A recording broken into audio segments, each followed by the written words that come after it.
notice when Jesus went to his hometown and he spoke, it says they marveled at his wisdom. And then they all started saying, wait a minute, ain't that Jesus?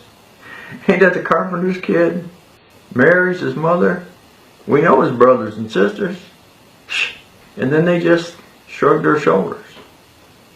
Okay? They marveled at his wisdom. But when he left, he marveled at their unbelief. It says he could do no miracles there except heal a few sick people. I mentioned that the other day to a group of people about it being the same Jesus that heals today as he did 2,000 years ago. And if that's the case, is he up there marveling at our unbelief right now? Didn't he say, when the Son of Man returns, will I find faith on the earth? Is that how we want to be noted in history? Because this book's still being written.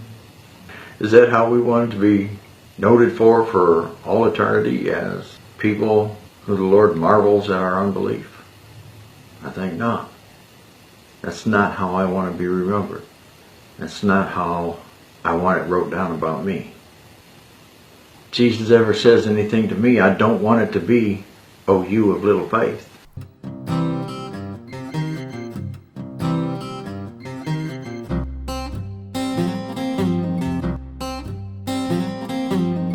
Well, yeah, Jesus told a lot of stories people had trouble understanding.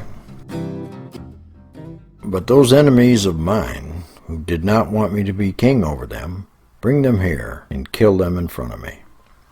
And as for these enemies of mine who didn't want me to be their king, bring them in and execute them right here in front of me. Now, can Luke 9:27 be a true account of the words of Jesus? I'm not sure these words should be in red.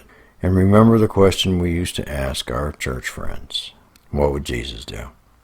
Well, hopefully not the same thing as Yahweh, according to Luke 9:27. For if you're one of them that thinks Jesus is the Son of Yahweh, I guess you could say, like Father, like Son. But I don't believe that for a second.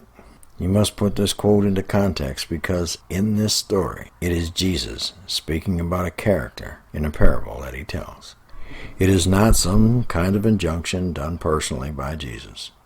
You know, like when I'm telling my grandkids the Red Riding Hood story. Some of you might say I told them to go blow people's houses down.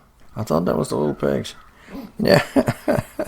Puff it out, puff, too. Yeah, it's the pigs, I thought. Yeah. The parable is a story meant to make a specific point. A common mistake is to read one of the parables told by Jesus and conclude that he is advocating all the actions that take place in that parable. Well, to add, there was no actual prodigal son either. It was a story with a lesson. Now, when Jesus spoke of the prodigal son, he was not advocating for people to leave home and squander their inheritance. He was making a point about what happens when we do not value what is valuable. And in this case, he was speaking of eternity.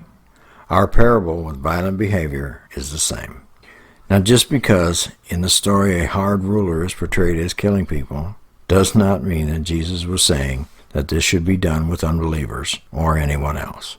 But this ruler, the king, was not Jesus. This man is described as a hard man, taking what he wants and causing fear and disdain in those around him.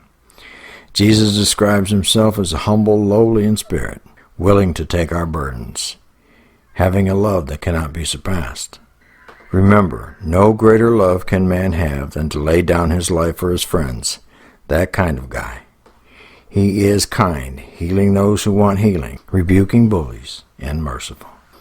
He declines the hospitality of the whole town trying hard to get him to share his celebrity with them when he sees a man who lives as a social outcast. His kindness lifts the man's status but causes Jesus himself to be spoken badly of because he eats with sinners and prostitutes.